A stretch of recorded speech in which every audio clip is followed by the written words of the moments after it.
First thing is Pledge of Allegiance, and Councilmember Ewer, will you lead us, please? Absolutely. I pledge allegiance to the flag of the United States of America and to the republic for which it stands, one nation, under God, indivisible, with liberty and justice for all.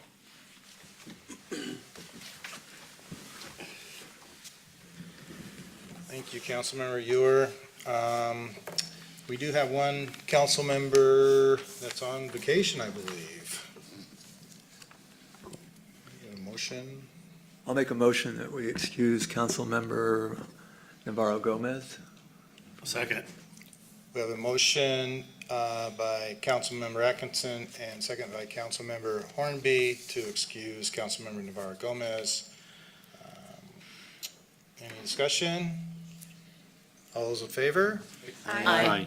All those opposed? Motion carries. Okay, at this point, we'll have a citizen comment, and I know we got a few people here to provide the opportunity for members to address the council. We'll give you, including any item that you want to talk about, we'll give you 3 minutes. You just come up to the podium and give your name and your address. And who would like to go first? Perfect. My name is Kenneth Johannesson. I live in East Wenatchee. I hope that doesn't disqualify me here. But I've been a downtown employee for almost 40 years. And for about 30 of them, there has been something that has been on my mind.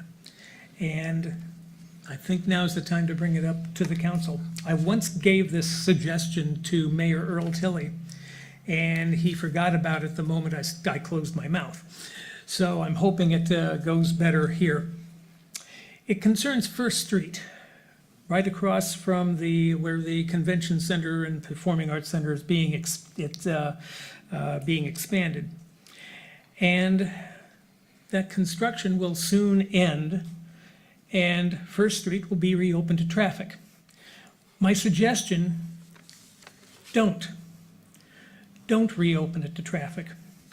Instead, there has been a gap there between Hedin Plaza, which I think hopefully everybody knows what that is, and also the fountain area. But traffic moves through it, and you can't connect the two. And I think it's time to connect those two areas into a pedestrian area. And that's pretty much my suggestion. I don't know about costs. I don't know about street travel or anything like that. All I know is that every time I've looked at First Street and the traffic down there, it's been very minor. So close First Street from Wenatchee Avenue to down where the pedestrian entrance, the entrance to the pedestrian bridge is, and leave the rest of First Street open for people to drive into the parking lot behind the Grand Central building.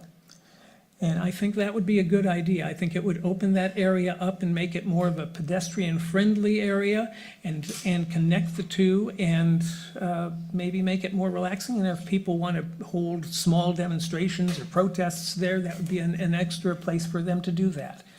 So that's my suggestion.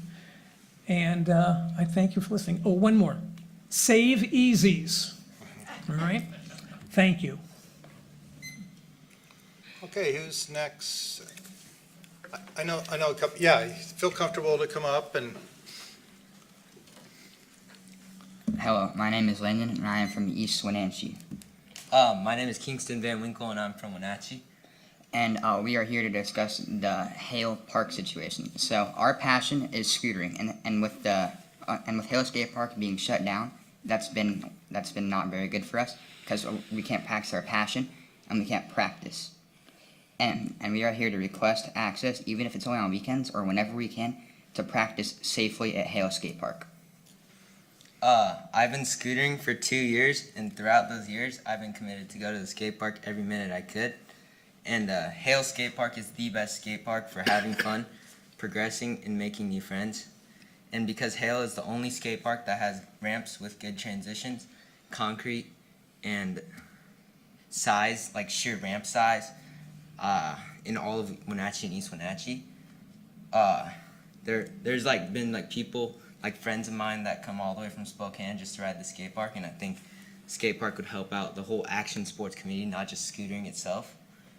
And I would like appreciate it if we like reopen the skate park only like safely for sure, like maybe just weekends or something like that. And I think that would like help me and him like progress a lot. Yes, and also it would help a lot of other people around here progress, because just like you were saying, not just us, multiple people around here, skaters, bikers, scooter riders, rollerbladers, everybody likes to practice at that park, and I think it's setting everybody back that it's been closed. And I think that if we reopened it, it would honestly put our community back together at that park. Yeah, for sure. And like even me and him, like we're like great friends now, but we met at the skate park, and since then it's just been like met back up there like over and over, and it's just like a great place to like make friends and like have fun. Overall, just progress as a scooter rider and like action sports person in general. I appreciate you guys coming. Do you guys know when it reopens? We're not very sure. Jake, do you guys have that time? Next year. Next, But- yeah, next year. We asked the person who was. And you're trying to see if you could get it. So first of all, how old are you guys? I'm 14. I mean 15. Sorry. And I'm 14. Yeah, thank you so much for coming. That means a lot to the city council and myself. And I don't know if it's, like I told you before the meeting, I don't know if we say yes or no, but it's something that it's really proud of you and mature of you to come here and talk about it, and thank you. I appreciate it. But we'll go from there, and I appreciate it. Thank you very much. Thank you for your time. Yeah, thank you. Thanks, guys. Thank you. Anybody else? Anybody online? Okay, we'll go to our consent items. Your Honor, I'll make a motion to approve the agenda, vouchers, and minutes from previous meetings, to accept the work performed by contractor Pipkin Construction on Pioneer Park Pedestrian Improvement Project, city project number PK 2006C3, and authorize the city administrator to sign the final contract voucher and to approve resolution number 2025-26, revising the regular meeting schedule and providing for special meetings for November and December 2025. Second. We have a motion by Councilmember Hornby and a second by Councilmember Cuevas for City Council to approve the agenda vouchers minutes from the previous meeting, to accept the work performed by the contractor Pipkin Construction on the Pioneer Park Pedestrian Improvement Project, City Project Number PK 2006C3, and authorize city administrator to sign the final contract voucher and approve resolution number 2025-26, revising the regular meeting schedule and providing for special meetings for the November and December 2025. Any comments or discussion? Hearing none, all's in favor? Aye. All those opposed? Motion carried. Okay, we're going to go to the presentation. We have one presentation tonight, our legislative update. Yeah, please come on up. Please. I'll just do a quick introduction. Tonight we have with us Blake Baldwin and Brian Bonlander from Lodestar Partners. So they are our state lobbyists. They were critical in helping us continue to secure our funding for the Move Ahead Washington dollars for Confluence Parkway. So I asked Blake to stop by and give us an update on kind of what we did last year, and then just an overall kind of overview of the state process. I'm still trying to learn it, but I thought it would be good for the council to see if there's places where you want further assistance and support. I know, Linda, you're on the AWC Legislative Committee, and you've asked for some feedback, and so I thought maybe we can start this as a process through setting some legislative priorities. But again, starting with kind of here's what they've done for us, here are the services that they offer, here's kind of the state legislative process in a nutshell. So with that, Great. Thank you, Laura, and thank you, Mayor, members of the council. I'm Blake Baldwin, Vice President at Lodestar Partners. We are, and I'm joined here by our firm's founder and principal, Brian Bonlender, as well. We are the contracted state lobbying firm for the city of Wenatchee, as Laura mentioned. We did have this specific focus going into the 2025 legislative session shortly after we started working with the city on Confluence Parkway, and we'll talk about that later in this presentation. But we're just really excited to have the opportunity to share some outcomes from the last session with you and then brainstorm strategies of how to potentially identify an expanded and more comprehensive list of legislative priorities and agenda for the city moving forward. So again, Lodestar, we're a government affairs firm. We're based here in Washington.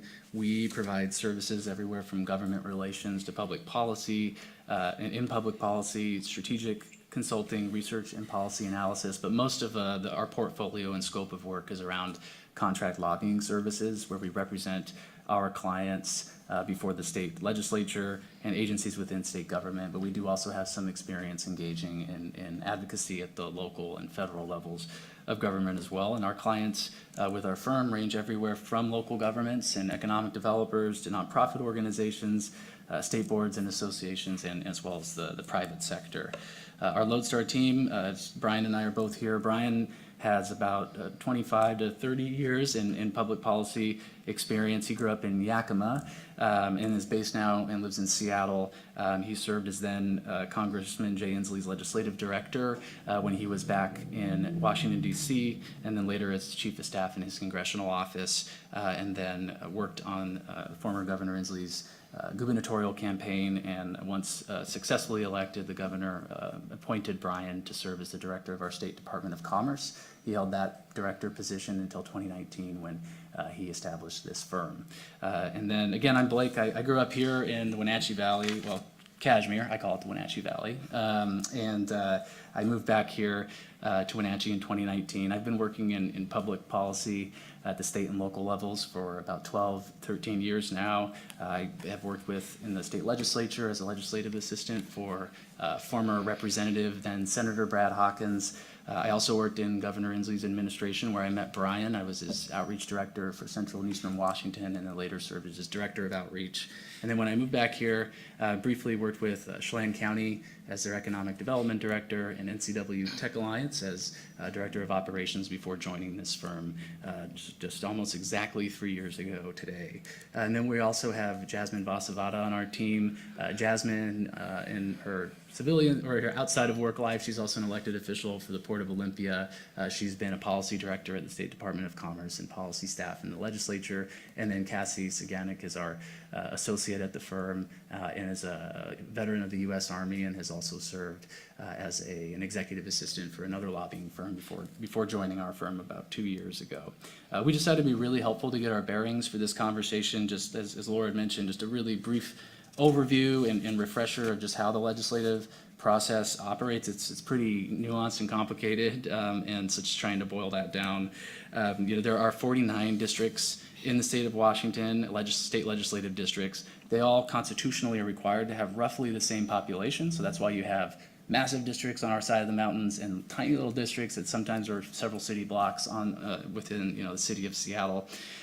Both Chelan and Douglas counties have historically, in their entirety, been within the 12th legislative district. Back in 2020, the redistricting commission changed these maps, and then it was further changed in 2023 after a federal court ruled that the 15th legislative district, which is down in Yakima Valley, that its boundaries violated the Voting Rights Act, and so that was redrawn, and that created a ripple effect here population-wise in the Wenatchee Valley when they had to meet that constitutional requirement to balance population. And so now the city of Wenatchee, as you can see in this map, is represented by both the 12th and 7th district. I have the 13th district here for reference, which is the orange boundary there. So the 13th now comes down from Kittitas up through Grant and down through Douglas around Pangborn and Rock Island.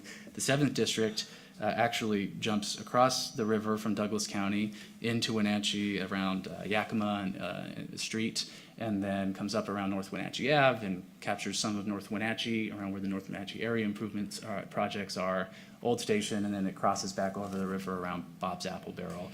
And so and then the 12th district is still the rest of Chelan County. So this has created something that's unique, and not a lot of cities that our size in the state of Washington are represented by 2 legislative delegations. And so we have some familiar faces up here, I'm sure to some of you, maybe some newer faces, and I won't go into the detailed backgrounds for the sake of time, but we're fortunate to have these 6 individuals representing the city of Wenatchee and our greater region before the legislature. And then just briefly, the structure, we of course have 3 branches of government. One is missing from this, but the legislative, judicial, and executive branch. But the legislative process is really made up between the legislative branch and the executive branch. So the House and the Senate, they write bills, they write the budgets, they pass bills through the legislative process, send it to the governor, right, for final approval. The governor does come into this equation as the chief executive of our state, and leads and oversees all of our state agencies, but namely our Office of Financial Management. That's our budget office, and we rely heavily on their projected numbers for revenue forecasting to help our state budget and plan for the future. And so the governor has, because of this unique position, is positioned to be in this negotiation seat with the legislature when it comes to setting policy and budget priorities. And beyond this too, there's a bit more nuance in this. There's hundreds of legislative staffers running around, lobbyists like us, other state agencies, associations, and other stakeholders, but this is just a general overview. In the state of Washington, there are 3 budgets that the legislature is responsible for writing and balancing every year as a constitutional requirement. Our operating budget funds day-to-day operations, things like K through 12 education makes up the majority of this budget, but then also healthcare, public safety, funds that help our nonprofit sector serve their communities. The capital budget pays for construction, repair, maintenance of public facilities, and then the transportation budget is pretty self-explanatory there, but is related to projects and services, highway projects, ferry systems, public transit, supports things like the Confluence Parkway.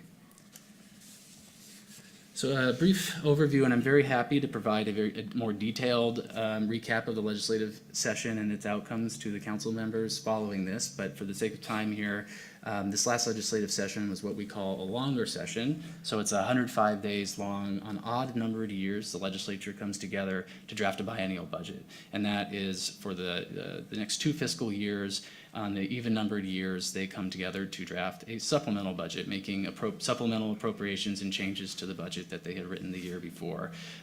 Going into this year, our revenue forecasting showed that we were $16 billion, nearly $16 billion in the hole, deficit-wise with our operating budget, another $1 billion shortfall of transportation. And to address this, the legislature made some very significant operating cuts and reductions, about $7 billion, but then between the operating and transportation budgets, raised about an additional $10 billion in new revenues. And so you can see a picture of that in this chart here to the right side of this image.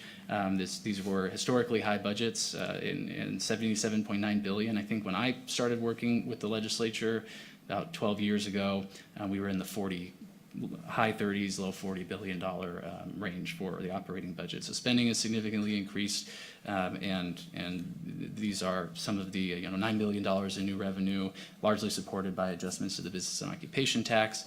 Transportation budget had a new revenue package this year, which included a 6-cent gas tax increase and other funding mechanisms to backfill this deficit. So what did all those numbers and those budgets and this whole process mean for Wenatchee? So as mentioned, there was this $1 billion hole that the transportation committees and transportation budget was facing going into this legislative session, and that was combined with significant project cost and inflationary escalations from some of our former transportation packages, things like Move Ahead Washington, which Confluence Parkway received this $85 million from, but also lingering projects from previous transportation packages like Connecting Washington. And both the House and Senate chairs had initially proposed cutting or delaying a lot of those projects out of these transportation packages, mostly Move Ahead Washington. The Senate was a little less of an impact in their initial proposal than the House because they were really leading this effort for this separate budget or revenue package. And then the House was really looking at wide sweeping cuts to address this deficit. So initially, when it comes to our work with the city of Wenatchee, when these budget proposals were released, we had beforehand had done a lot of advocacy and engagement and sharing information and meetings with our legislative delegation and other key budget or committee members. But we did see that the House proposal more or less provided indefinite delays to the Confluence Parkway project, and also pushed other related transportation projects in the Apple Capital Loop, like the North Wenatchee area improvements, into future biennia. So that made the scheduled allocation of these project funds uncertain, which was a concern. And the Senate proposed similar delays, again, a bit less of an impact, but we worked at Lodestar, we worked with the city staff and the mayor and others to try to identify where this was coming from, and learn that this was based partly on misinterpretation with project reporting with WashDOT and some of the information that they had provided committee staff. And so we worked with city staff again, identified the reporting issue, and then worked with Senator Gaynor, who was a very huge champion on this effort this legislative session, with Ranking Member King, the ranking minority member on that Transportation Committee, and Chair Marco Elias, who chairs the Senate Transportation Committee, to amend their budget proposal before it was voted out of committee. So that amendment was in the form of what we call a budget proviso, and that restored the full $85 million funding and initially the original timelines that Move Ahead Washington had promised.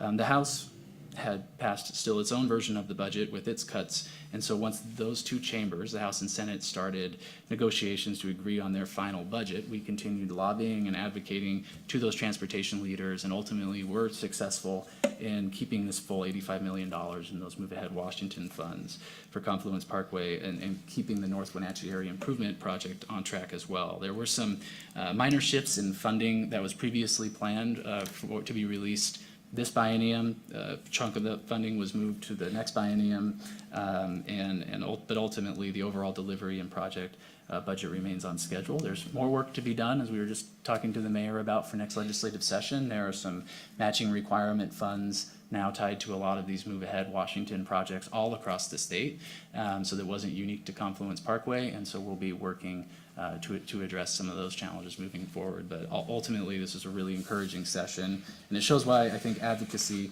really matters. This is a really major win, right, in a year that so many projects in transportation space saw a lot of cuts or multi-year delays across the state. And so a team here with Wenatchee and ourselves and our legislative delegation, we identified this issue. Before the budget was finalized, we worked to address it, and that on the ground intelligence here, as it says, allows for a lot of quick response and helps influence those budget and policy decisions. We have city priorities here, but it's our job representing you to make sure that moves into our legislators' priorities as well. I just want to take a quick pause to comment on how well that, Blake was able to help us through that legislative session and through all those changes. Things are happening quick.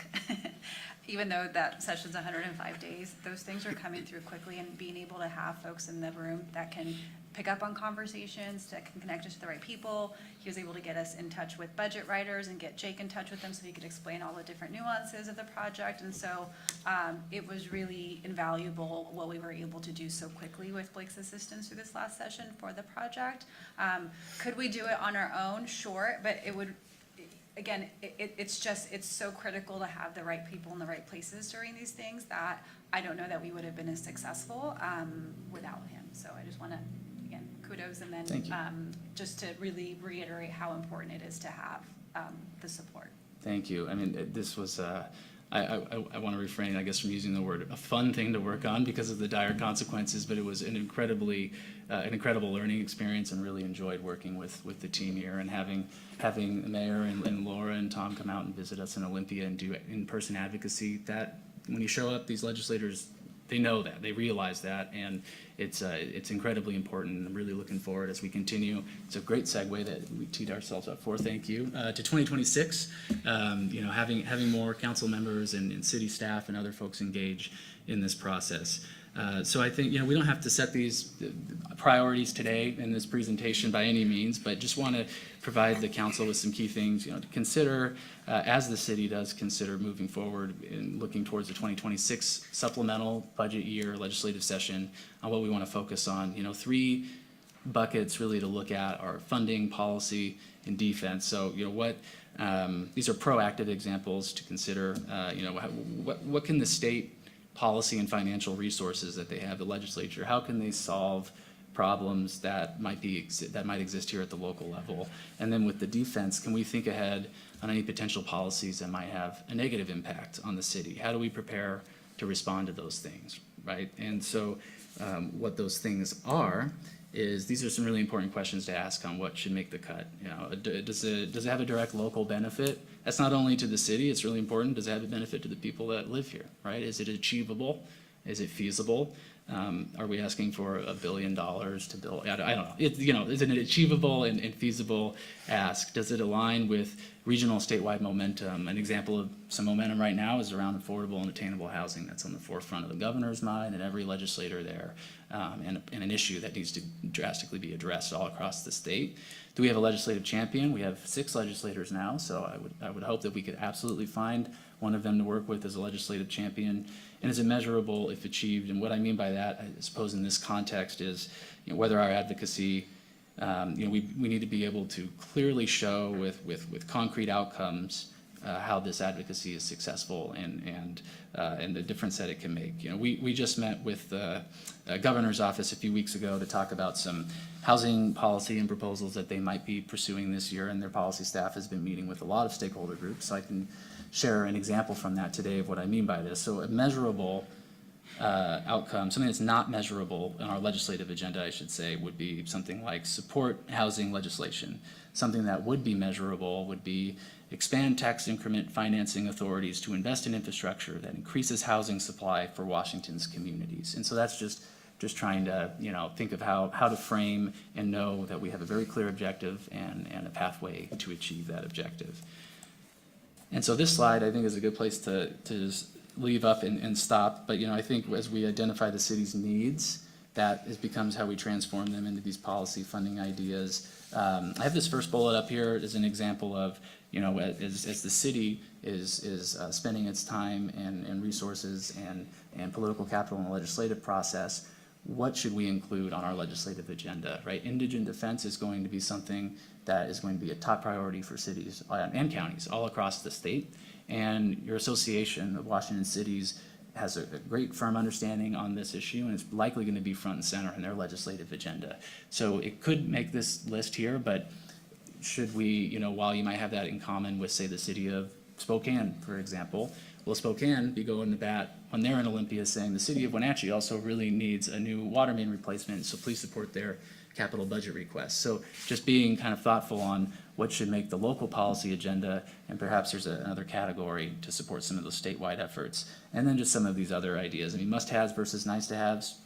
Doesn't mean you can't consider the latter, but we are in a time of budget crisis, maybe that's the right term, challenge. And so prioritization is going to be really important, what issues unite the council and community. So our next slide, it has kind of a timeline of what we would suggest for establishing a legislative agenda and some food for thought, something to chew on. But I think now would be a good time just to stop talking at you and hear if there's any questions or any ideas or comments about what you've seen today, and if there's anything that Brian and I can do to be helpful to this council this evening. We're currently working with AWC, or the AWC is, the Legislative Committee is currently working on their agenda for 26. Have you been in contact with them? And I have. We maintained a pretty close relationship with and communication with Carl Schrader there on some housing policy issues that we work on. We also represent the State Public Works Board as a firm, and so we've been engaging with AWC as well on strategy and support for those needs. And so we are in communication with them. And I know that part of what's going to be informing their policy agenda is this, and I just became familiar with this year, but it sounds like the association sends a survey out to every city, essentially a needs assessment. And so they've been reaching out to some of their partners and stakeholder groups to see, what are we missing here? What might we consider to be included in here? And so we've been discussing some housing considerations and others. yeah, I think we're going to finalize the agenda probably in September. And they did send out the survey for all of us to fill out. And the top things that I see that they're discussing right now are, of course, affordable housing. the public safety, homelessness, all of those are right at the top of the list still, and a big concern for everyone. Another thing that has come up, and it didn't get through the legislature last year, and quite frankly, I don't know how I feel about this, but they want to increase that property tax cap from 1% to 3% so that we can do that councilmatically. Whether or not that'll ever get through, I don't know. I have reservations about it, so.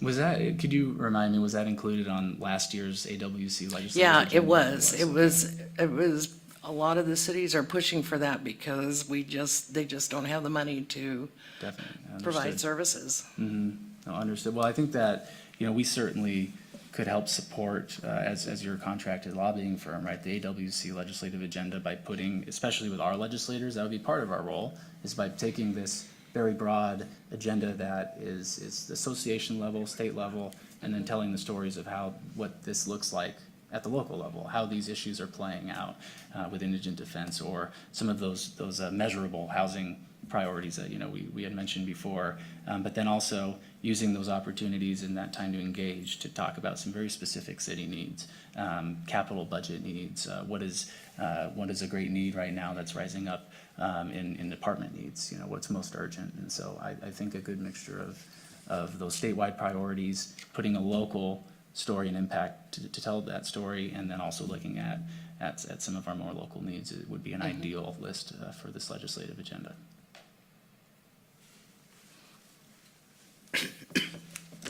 And then as far as that, timeline, turning those ideas into advocacy, I can leave this up here for a second, but very much in line with AWC's timeline, the September to October adoption timeframe for a legislative agenda is ideal. That gives us time with not only our firm, but also with staff to be able to reach out and schedule some of these pre-session meetings with the 7th and 12th district legislators. I would strongly also recommend trying to engage more and potentially even invite our 7th district legislators to the city. I know that they've each been here and have either met formally or informally at some time or another, but hosting some kind of tour or just a good get-to-know-you event. I mean, this is a fairly new district. I know that from talking to all of them, they love this city. They're passionate about all of North Central Washington, but it also takes Senator Short, would she tell me, 6 hours to get here, 5.5 hours to get here from Addie, I think, which seems so far, thinking 3.5 hours to Spokane or whatnot, but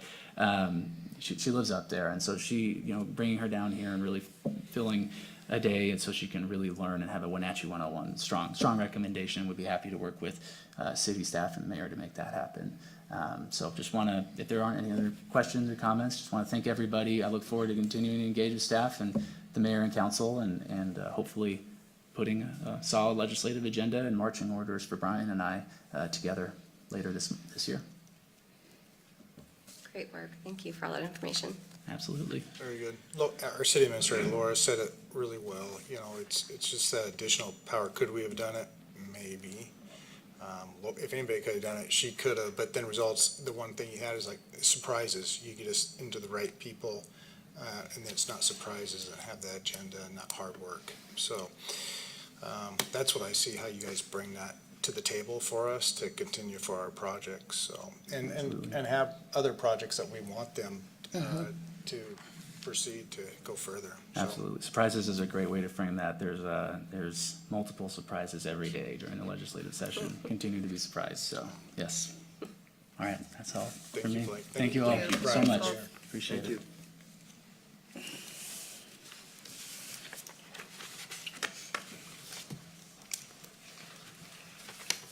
Well, I guess we'll move on to our action items. Darcy?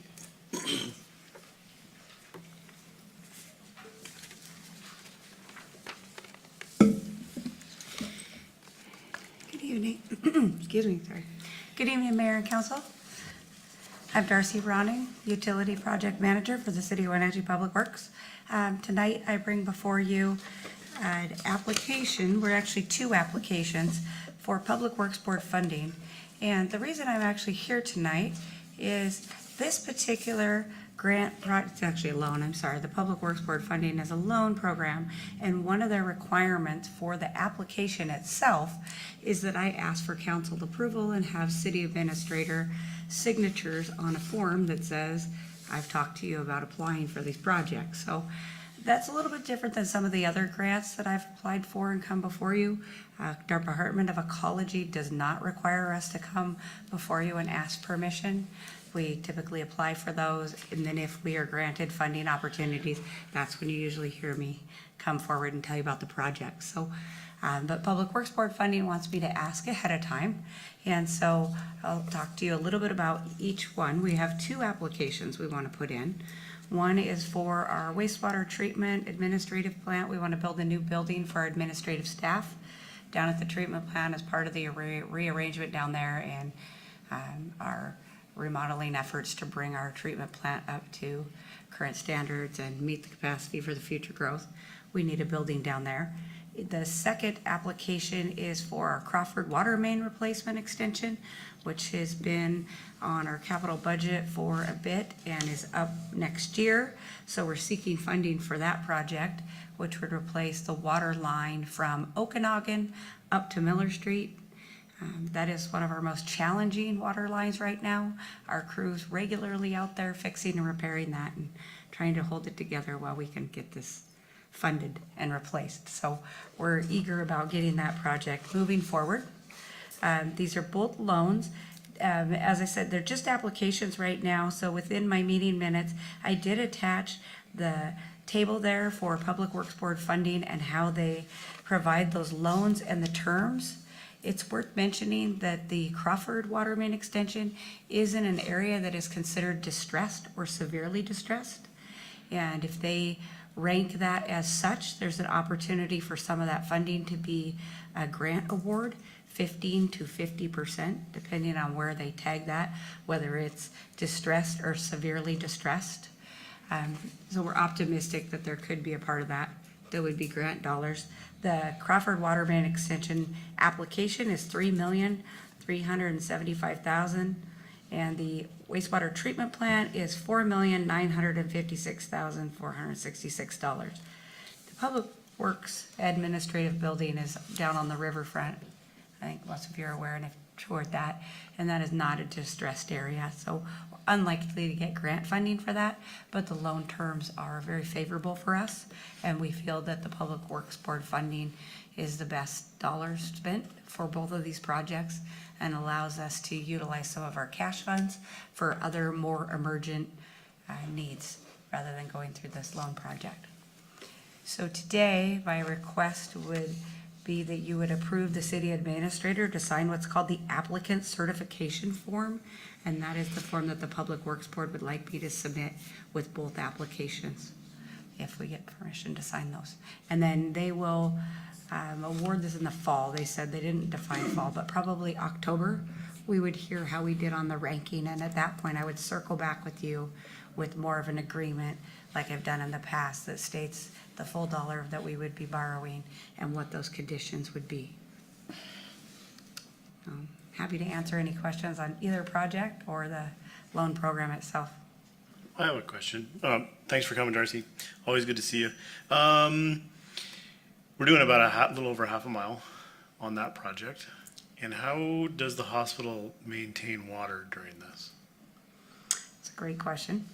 Thank you for asking, because we do mention it in our application. That's one of our critical needs. So they would not be without water, but they probably would have a temporary water line or a water system.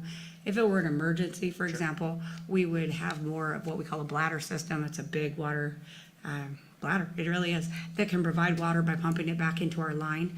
We can also do a temporary line above ground, so you would see that pipe. It may run down the side of the right-of-way or sidewalk area, so we essentially creating a loop to the hospital.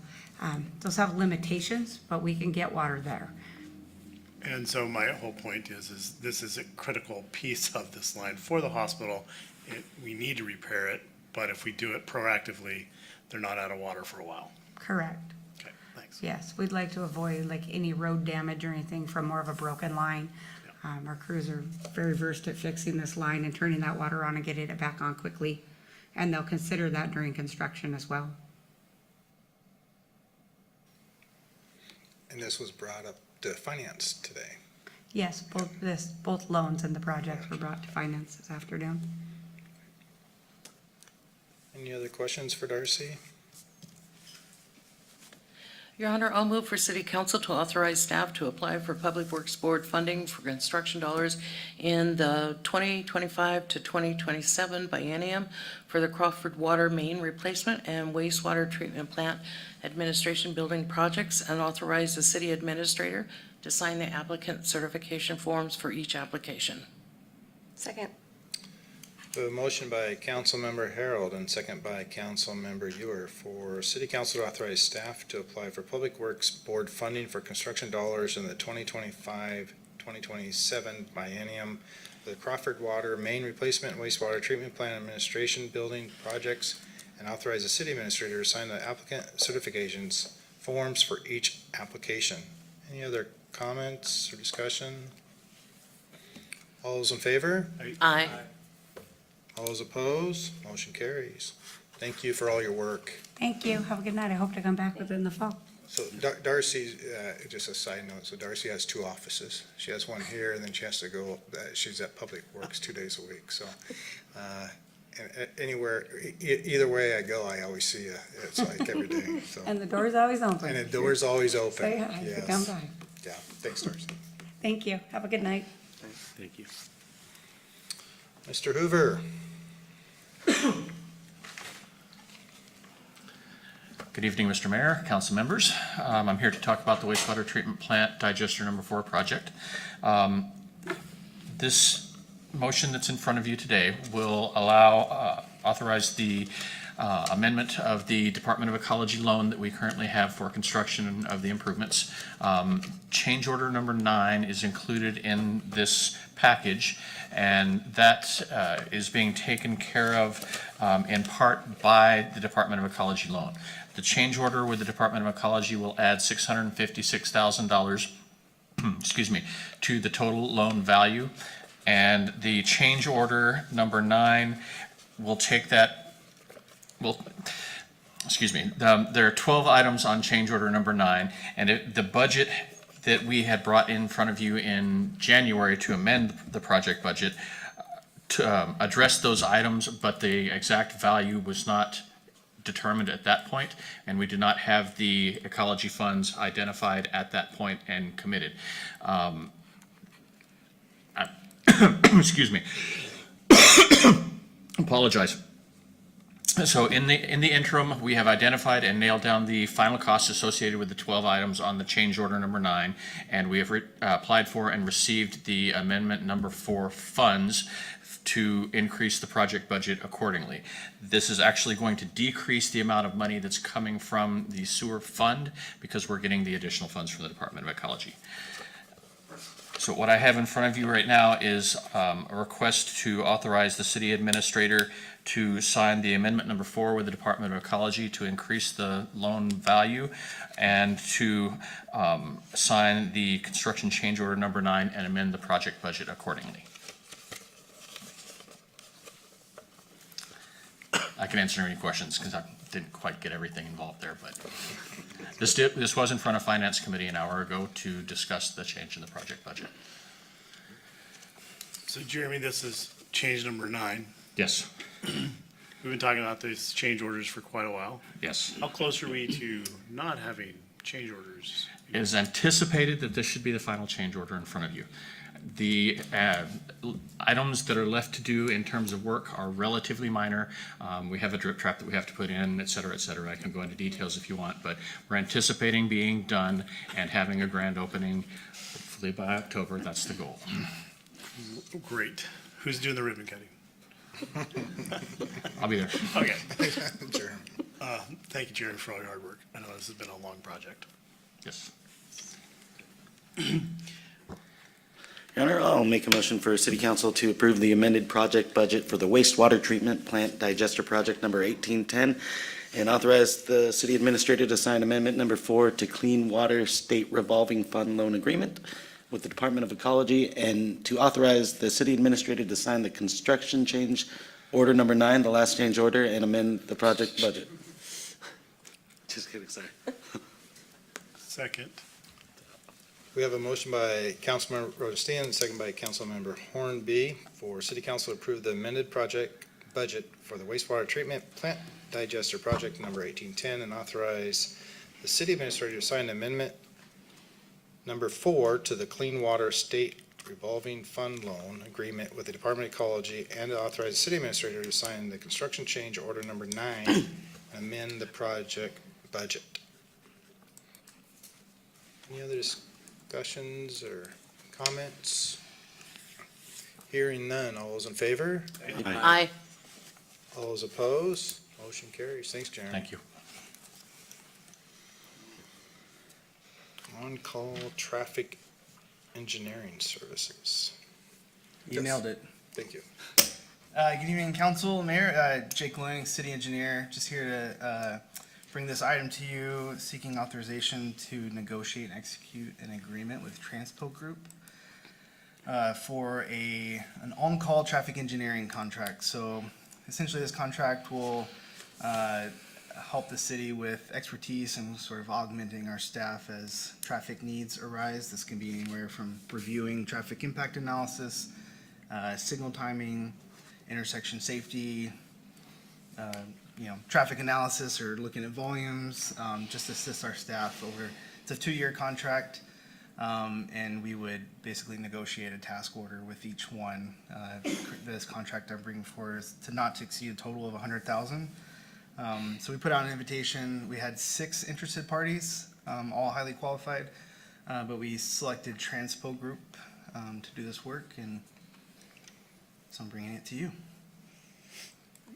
Can you tell us why you like Transpo Group more? Yeah, so they are actually helping us with our transportation element of our comp plan. Again, all 6 firms were very highly qualified. Transpo they're currently doing this for a ton of agencies like ours on this side of state. They've done a lot of work. In their proposal, they spoke a lot to an understanding of really Wenatchee's needs. There's been a lot of stuff going on here recently out on the north end of town and these mega projects, but really we have a lot of concerns on the south end and kind of in our residential areas, and they spoke to a lot of that. So I think, they had a very lean team, which was full of very experienced people, which on something like this is, is a good piece to be able to, need comes in and be able to pivot really quickly and tackle that. So I think it's just, for the most part, it's the team they assembled and the proposal they put forward, how they would do this work for us, elevated them ahead.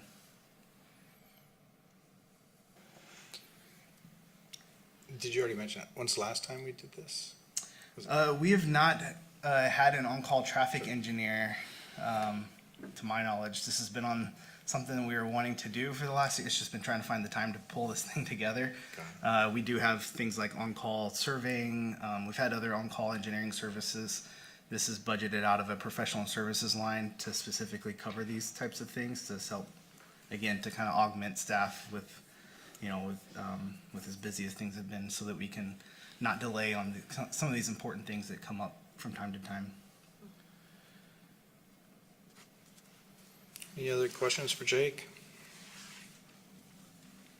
Your Honor, I'll make a motion for City Council to authorize the mayor to negotiate with Transpo Group USA, Inc. for on-call traffic engineering services, and further authorize the mayor to sign a contract on behalf of the city. Second. We have a motion by Councilmember Atkinson and a second by Councilmember Ewer for City Council to authorize the mayor to negotiate with Transpo Group USA Incorporated for on-call traffic engineering services, and further authorize the mayor to sign a contract on behalf of the city. Any other comments or discussion? All those in favor? Aye. Aye. All those opposed? Motion carries. Thank you. Thank you. City Attorney. Good evening, Danielle Marchant, City Attorney. Before the City Council for consideration is Resolution 2025-27, which appoints an interim city administrator.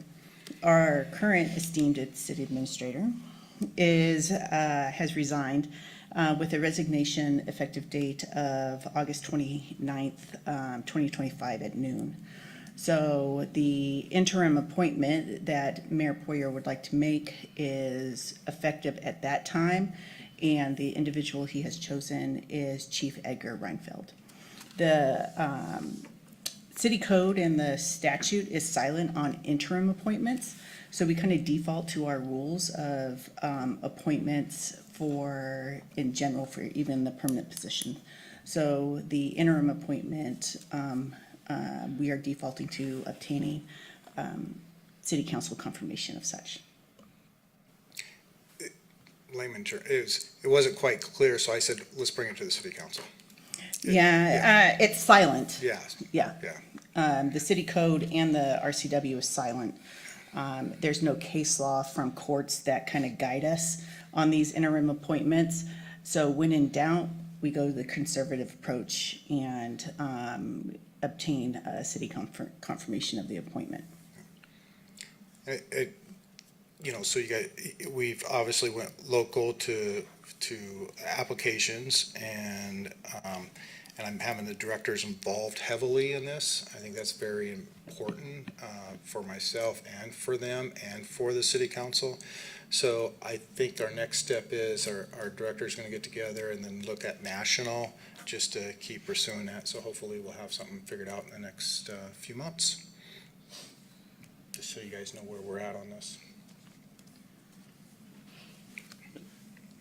Your Honor, I'll make a motion for City Council to adopt resolution number 2025-27, confirming the mayoral appointment of Chief Edgar Reinfeld to the office of City Administrator on an interim basis. Second. We have a motion by Councilmember Rostand and second by Councilmember Harold for City Council to adopt resolution number 2025-27, confirming the mayoral appointment of Chief Edgar Reinfeld to the office of City Administrator on an interim basis. Any other discussion, comments? Yes, though I would generally give the mayor wide latitude in making appointments such as this. In this case, I am concerned enough to vote no. My decision is not due to any lack of confidence in Chief Reinfeld. On the contrary, I have great confidence in him.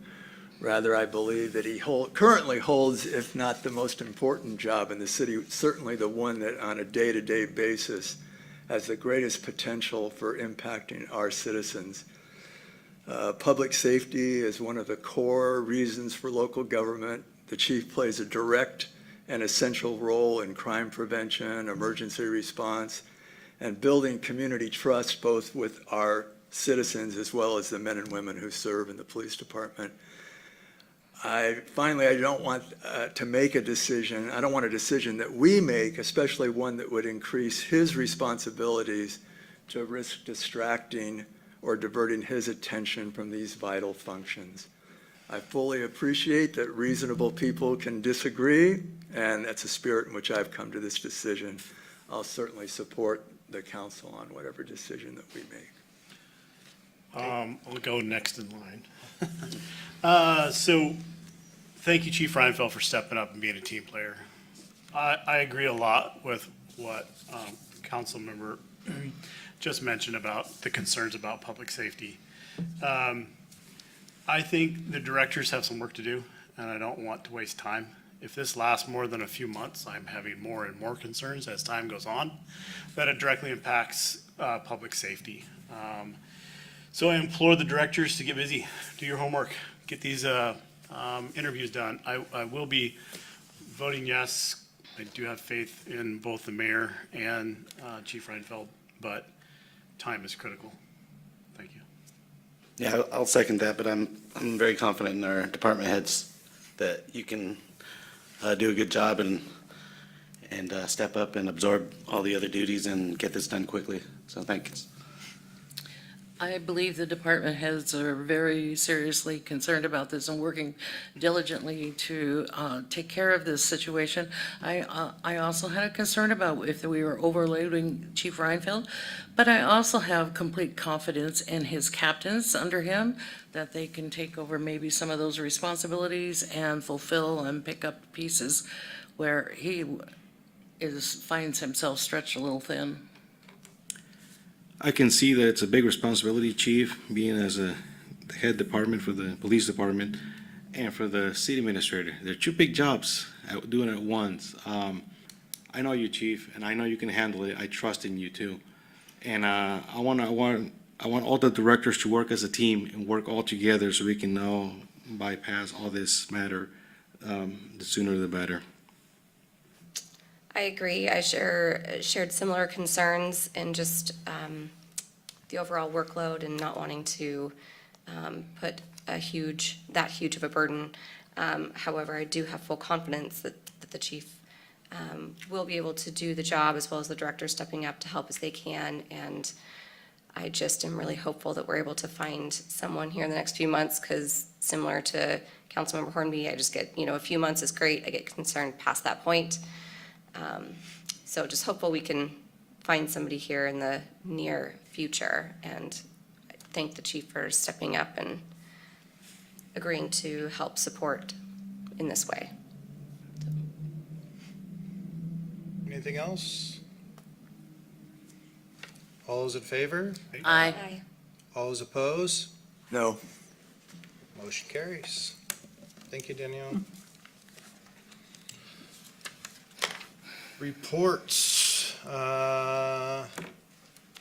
Speaking of chief, National Night Out. Can you say a couple words about how National Night Out went and why he's coming up here? I've been to a couple of meetings, like private invitations to houses, like having groups like 20 or 30 people just wanting to know what's been going on. So I've been meeting about once a week with some people who just invite me to have groups of 20 people, which they just want to see what's going on with the city. So that's been kind of fun. That's been kind of my thing that's going on for the last 3 weeks or so. So, good evening, Mayor and Council. I will haul the weight that I can for as long as I can with this, but I agree with everyone. I hope it only goes a few months, and then we can get back to the business of one business. With National Night Out, it was my intent this year to limit the scope and scale of it a little bit, try to increase direct contact between citizens and individual officers and members of our department, and in that respect, we were highly successful. Cafe, as usual, was the life of the party and a huge center for activity, drawing well over 100 people over the course of the evening, and some really good engagement. And again, an extremely supportive organization in our community that makes a difference not only for the neighborhood, but across our entire area, especially with our outreach through Cafe, through RNP, through all the other projects they continue to carry on for us. The other two parks, Washington and Rotary, were less attended, as always. It's the way it is. However, extremely high contact with people, and I would say people that we have not seen coming to the events before, now coming out of the neighborhood to do so.